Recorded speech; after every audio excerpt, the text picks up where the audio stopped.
Hello மக்களே, கார்த்தி ரேவதி செம இன்ட்ரெஸ்டிங்காக போயிட்டுருக்கு. சந்திரகலாவும் மறுபடியும் அதே மாதிரிப்பட்ட பிளான்களை போடுறாங்க. அப்படியே ராஜராஜனுக்கு ட்ரீட்மெண்ட் கொடுக்கக்கூடிய அந்த டாக்டரை கடத்தி வச்சிடலாம் அப்படின்னு சொல்லிட்டு ஒரு பிளான் பண்ணும்போது நம்ம கார்த்தி செம மாசா வந்து அதை தடுத்து நிறுத்தினாங்களா. இன்னொரு சைடு பார்த்தீங்கன்னா நம்ம சாமுண்டேஸ்வரோட மனசில் கார்த்தி மருமகனாக இடம் பெற்றாங்களா.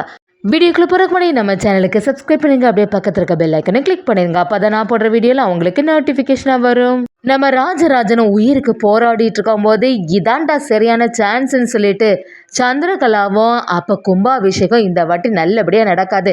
ஏற்கனவே ஒரு கும்பாபிஷேகத்தில் அவங்க அம்மாவை இழந்துட்டான். இந்த வாட்டி அவனோட மாமாவை இழக்க போகிறான். என்ன இருந்தாலும் மருது சரியான ஒரு வேலையை தான் செய்துட்டு போயிருக்கான் அப்படின்னு சொல்லிட்டு சந்திரகலாவும் சிவனாட்டியும் ஒரு பிளானை போடுறாங்க.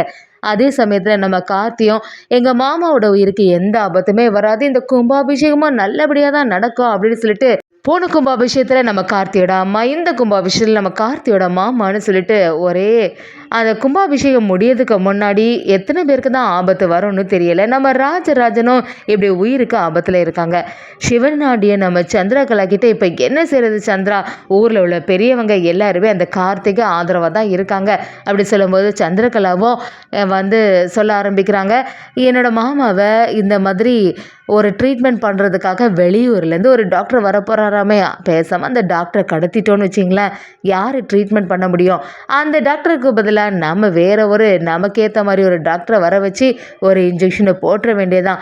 அந்த இன்ஜெக்ஷன் போட்ட உடனே மாமாவுக்கு ஆர்டிஃபிஷியலாகவே ஹார்ட் அட்டாக் வந்துடும். அதை ஒரு சான்ஸாக வச்சுட்டு அவருக்கு உயிருக்கு ஆபத்தாயிடுமா, அந்த கும்பாபிஷேகம் நல்லபடியாக நடக்காது அப்படிங்கிற மாதிரி சந்திரகலா சிவனாண்டி ஒரு பிளானை போடுறாங்க.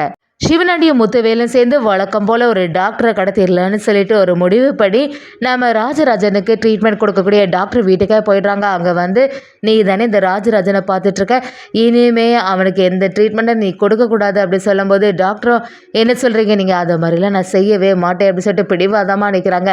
சிவனாண்டியே இதுக்கு மேலே வேறு வழியே இல்லை, உனக்கு உயிருக்கு ஆபத்து வர மாதிரி ஒரு செயலை பண்ணிட வேண்டியதான், நான் சொல்கிற டைம் வரைக்கும் நீ வந்து அந்த பக்கம் போகவே கூடாது அப்படின்னு சொல்லிட்டு சிவனாண்டியோ நம்ம அந்த டாக்டர்கிட்ட மிரட்ட ஆரம்பித்து டாக்டரையும் அவங்க ஃபேமிலியை சேர்ந்தவங்க எல்லாரையுமே அந்த சேரில் வந்து கெட்டி போட்டு அவங்கள அடைச்சி வச்சுருக்காங்க.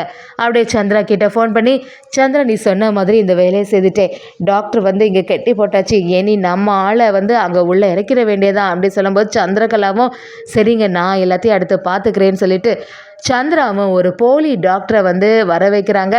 அந்த டாக்டர்கிட்ட எல்லா விஷயத்தையும் சொல்ல ஆரம்பிக்கிறாங்க. நான் சொல்கிற மாதிரியே செய்யணும், என்னோட மாமா அங்கே தானே இருக்காங்க, அவங்களுக்கு வந்து இந்த இன்ஜெக்ஷனை போட்டிங்கன்னா ஆர்டிஃபிஷியலாகவே ஹார்ட் அட்டாக் வந்துடும், அப்படி வந்ததுன்னா நம்ம மேலே எதுவுமே சந்தேகமே வராது, அவருக்கு ஏற்கனவே உடம்புக்கு முடியாமல் இருக்கனால இந்த மாதிரி பிரச்சனை ஆகிட்டுன்னு அதே மாதிரி சொல்லணும் அப்படிங்கிற மாதிரி நம்ம சந்திரகலா அந்த போலி டாக்டர்கிட்ட சொல்லி வைக்கிறாங்க.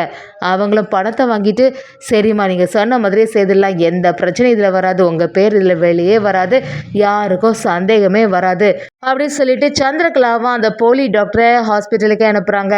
எப்படியாவது இவங்க மேலே சந்தேகம் வரக்கூடாது, இந்த கார்த்தி வேற எப்போவுமே நம்மளை வந்து என்ன பண்ணுறோன்னு நோட் பண்ணிகிட்டே இருப்பான், இந்த வாட்டி அவன் வந்து சந்தேகப்படாதவாறு நடந்துக்கணும்னு சொல்லிட்டு சந்திரகலாவும் ஒரு திட்டத்தை போடுறாங்க.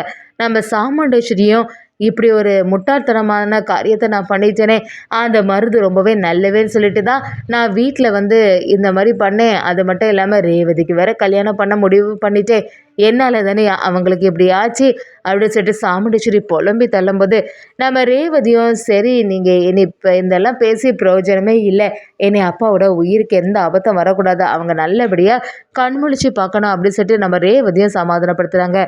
மயில் வாகனத்துக்கு சந்திரகலாக்கு மேலே பயங்கர சந்தேகமாக இருக்குது. அத்தை எதுக்கு அடிக்கடி ஃபோன் பேசிகிட்டு இருக்காங்க, அது கண்டிப்பாக சிவனாண்டியாக தான் இருக்கும், சிவனாண்டியும் அத்தையும் சேர்ந்து மறுபடியும் ஏதோ ஒரு பிளான் பண்ணியிருப்பாங்க, இல்லைன்னா இப்படிலாம் நடக்காது அப்படின்னு சொல்லிட்டு நம்ம மயில் வாகனத்துக்கு ஒரு சந்தேகம் வந்துடுது. மயில் வாகனமும் அப்படியே நம்ம கார்த்திகிட்ட ஃபோன் பண்ணி சொல்லும்போது கார்த்தியும் எனக்கும் ஒரு சந்தேகம் இருக்குது, எதுனாலுமே மாமாவோட உயிருக்கு எந்த ஆபத்துமே வரக்கூடாது அப்படி சொல்லும்போது சரி நீ கும்பாபிஷேக வேலைகளை பார்த்துட்டு இருக்கலப்பா, நான் இங்கே பார்த்துட்டே சொல்லிட்டு நம்ம மயில் வாகனம் சமாதானப்படுத்துகிறாங்க. இன்னொரு சைடு பார்த்தீங்கன்னா சிவனாண்டியும் நம்ம சந்திரகலாவும் அனுப்புகிற அந்த டாக்டர் வந்துடுறாங்க. சாமுண்டேஸ்வரியும் என்னோட ஹஸ்பண்ட் உயிருக்கு எந்த ஆபத்தும் வரவே கூடாது, அவங்களோட உயிரை நீங்கள் தான் காப்பாற்றி தரணும் அப்படின்னு சொல்லிட்டு அந்த டாக்டரும் உள்ளே போயிடுறாங்க. சந்திராவுக்கு சந்தோஷம் தாங்கவே முடியல. நம்ம நினச்ச மாதிரி ஒரு காரியம் நடக்க போகுது. சீக்கிரத்தில் ஏதாவது ஒரு பிரச்சனை நடக்க தான் போகுது. அக்கா என்னடானா இப்படி சொல்லிட்டு இருக்கா அப்படின்னு நம்ம சந்திராவும் யோசிக்கும்போது அந்த டாக்டர் உள்ளே போயிடுறாங்க. எல்லாத்தையுமே போட்டுட்டு அப்படியே ஒரு இன்ஜெக்ஷனை கையில் வச்சுருக்காங்க. இதை எப்படியாவது ராஜராஜனுக்கு உடம்புல செலுத்திட்டோன்னா எந்த பிரச்சனையும் வராது, சந்தேகமே இல்லாமல் ஹார்ட் அட்டாக் வந்துடும் அப்படி சொல்லிட்டு அதில் இன்ஜெக்ஷன் போடுறதுக்கு தயாராகிறாங்க. அதே சமயத்தில் நம்ம கார்த்திக் அது போலி டாக்டர் அப்படிங்கிற ஒரு விஷயம் தெரிய வருது. இனிமேல் ஒரு நிமிஷம் கூட இது தாமதிக்கவே கூடாது. உள்ளே போன டாக்டரை வெளியில் கொண்டு வந்துடணும் அப்படிங்கிற மாதிரி நம்ம கார்த்தி ஒரு பிளானை போட்டு கடைசி நிமிஷத்தில் அந்த போலி டாக்டரோட சுயரூபத்தை அந்த ஹாஸ்பிட்டலில் நிரூபித்தது மட்டும் இல்லாமல் நிஜமான டாக்டரை அந்த இடத்துல கூட்டிகிட்டு வந்துடுறாங்க. நம்ம சாமுண்டேஸ்வரி எல்லாரும் சூழ்ந்து இருக்கும்போது நம்ம கார்த்தி நிஜமான டாக்டரை கூட்டிகிட்டு ஒரு பிரச்சனை பண்ணும்போது சாமுண்டேஸ்வரி எல்லாரும் சேர்ந்து அப்படியே அதிர்ச்சியாகி நிற்கிறாங்க. என்ன சொல்கிறீங்க? அது எப்படி டாக்டர் மாறுவாங்க? இல்லை, இது கண்டிப்பாக அந்த சிவனாண்டியோட வேலையாக தான் இருக்கும். ஏற்கனவே கும்பாபிஷேகம் பண்ணக்கூடாது அந்த மாதிரி இல்லை, பிரச்சனை பண்ணிகிட்டு இருந்தான். மாமாவுக்கு மட்டும் ஏதாவது ஆச்சுன்னா கும்பாபிஷேகம் நடக்காதுன்னு சொல்லிட்டு ஒரு பிளான் பண்ணி மாமாவுக்கு ஏதாவது ஆபத்து உண்டு பண்ணியிருப்பான். இப்போவே அந்த டாக்டரை வெளியில் வரணும்னு சொல்லி அந்த இடத்துல அந்த போலி டாக்டரோட சுயரூபத்தை நிரூபிக்கிறாங்க.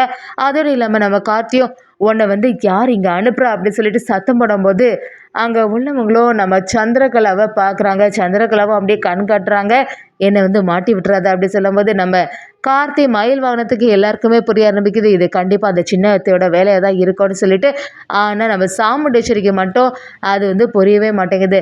நம்ம சாமுண்டேஸ்வரியும் யார் இப்படி பண்ணியிருப்பா, எதனால் இப்படி செய்தாங்க, இந்த யாரை தான் நம்ப முடியும்? இப்போ எப்படியாவது அவங்களுக்கு எந்த பிரச்சனையும் இல்லாமல் கண்முழிச்சிருவாங்கன்னு பார்த்தா இப்படி டாக்டர் இல்லையே இப்படி கோலுமாலு பண்ணியிருக்காங்களே அப்படின்னு சொல்லிட்டு சாமுண்டேஸ்வரி பயங்கரமாக அதிர்ச்சியாகி நிற்கிறாங்க. நம்ம கார்த்தி அந்த போலி டாக்டரை சரியாக வெளுத்தெடுத்தது மட்டும் இல்லாமல் கரெக்டான சமயத்தில் நிஜ டாக்டரை அப்படியே கூட்டிகிட்டு நம்ம ராஜராஜனுக்கு அதை ட்ரீட்மெண்ட்டாக ஆரம்பிக்கிறாங்க. நம்ம சாமுண்டேஸ்வரியோட மனசில் கார்த்தி மருமகனாகவே இடம் பெற்றுட்டாங்க. என்னதான் பிரச்சனை இருந்தாலுமே தன்னோட மாமாவுக்கு இப்படி ஒரு உயிருக்கு ஆபத்தான ஒரு நிலைமை வந்த உடனே நம்ம கார்த்தி எப்பவும் போல் செம மாசந்தரத்தில் காட்டும்போது சாமுண்டேஸ்வரியும் யாராக இருந்தாலுமே நமக்கு இப்படி உதவி பண்ணியிருக்க மாட்டாங்க.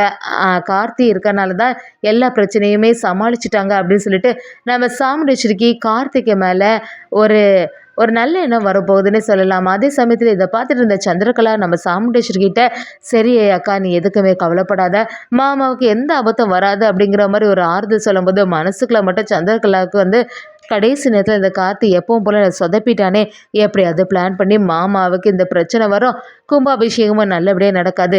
இந்த கார்த்தியோட தாத்தா ஏற்கனவே பஞ்சாயத்தில் வச்சு கும்பாபிஷேகம் மட்டும் நல்லபடியாக நடக்கலன்னா என்னோட உயிரே இருக்காது அப்படிங்கிற மாதிரிலாம் டைலாக் விட்டாரு. இப்படி ஒரு சம்பவம் நடக்கும்னு பார்த்தா எல்லாமே மாறி போச்சுன்னு சொல்லிட்டு சந்திரகலாவும் பயங்கரமாக டென்ஷனில் இருக்கும்போது நம்ம கார்த்தி செம அதிரடியாக நிஜ டாக்டரை கூட்டிகிட்டு நம்ம ராஜராஜன் உயிரை காப்பாற்றுனது மட்டும் இல்லாமல் நம்ம சாமுண்டேஸ்வரியோட மனசில் கார்த்தி மருமகனாக இடம் பெற்றுட்டாங்கன்னு சொல்லலாம்.